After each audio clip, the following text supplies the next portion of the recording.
দাঁড়িয়ে আছি, গাড়ি বুক হচ্ছে না, ভীষণ বেশি বেশি এই সময় চাইছে। অ্যাকচুয়ালি আজকে তো সব যাবে পার্ক স্ট্রিট সেসবের জন্য, তো আমাদের ওখানে তাড়াতাড়ি পৌঁছাতে হবে সেই জন্যে। হ্যাঁ, এখন বাজে 2:30 ক্রস করলো সবে, আর এই সময় রাস্তা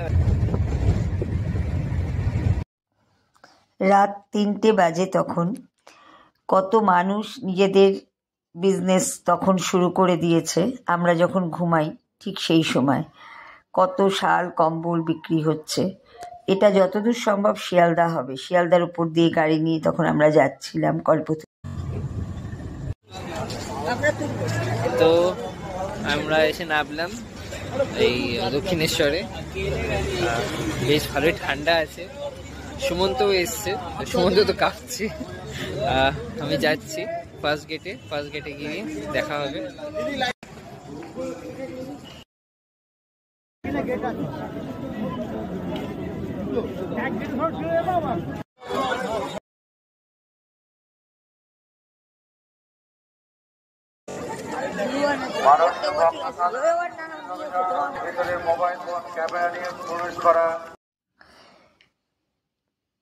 এই জাস্ট আমরা পুজো দিয়ে বেরোলাম, আর 5জন 5th জনে বিধির ছিল।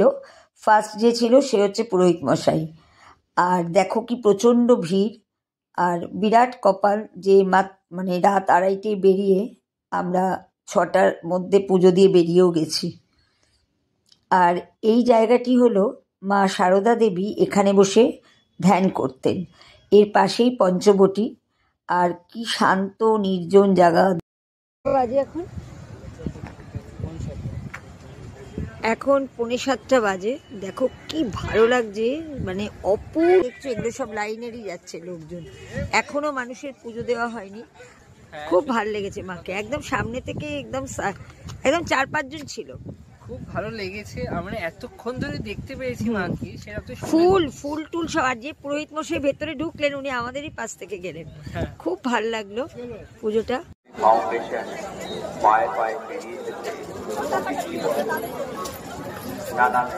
দেখো এই সকাল বেলায় গঙ্গায় সব স্নান করে পুজো দেবে এখন মাকে। আজ তো সারাদিন পুজো চলবে। আর এই যে বসে এই জায়গাটা দেখো কি সুন্দর লাগছে ভোরবেলাটা। এই নীল রঙের বিল্ডিংটা হচ্ছে বিদিতের অফিস। বিদিতকে অফিসে 8টার সময় নামিয়ে বাড়িতে চলে আসলাম। হ্যাপি নিউ ইয়ার সবাইকে। সবার 2025 প্রত্যেকের জীবনে একটা নতুন আলো, নতুন সূর্য নিয়ে আসুক, এটুকুই চাই। আর আমরা এখন কল্পতরু থেকে ফিরছি পুজো দিয়ে। আমাদেরও খুব ভালো লাগছে। মাত্র 5 জনের পেছনে আমরা ছিলাম, বিশাল লাইন। এখন তো আরও লাইন, মানে কল্পনারও বাইরে। কিন্তু আমরা যে এত দেরিতে গিয়েও এত তাড়াতাড়ি পুজো দিতে পারবো ভাবিনি। বিদিতের এক বন্ধু অফিসে, তারা 11টা থেকে দাঁড়িয়েও বসে আমাদের পরে পুজো দিয়ে বেরিয়েছে। তো চলো, এটা সবই মায়ের ইচ্ছা।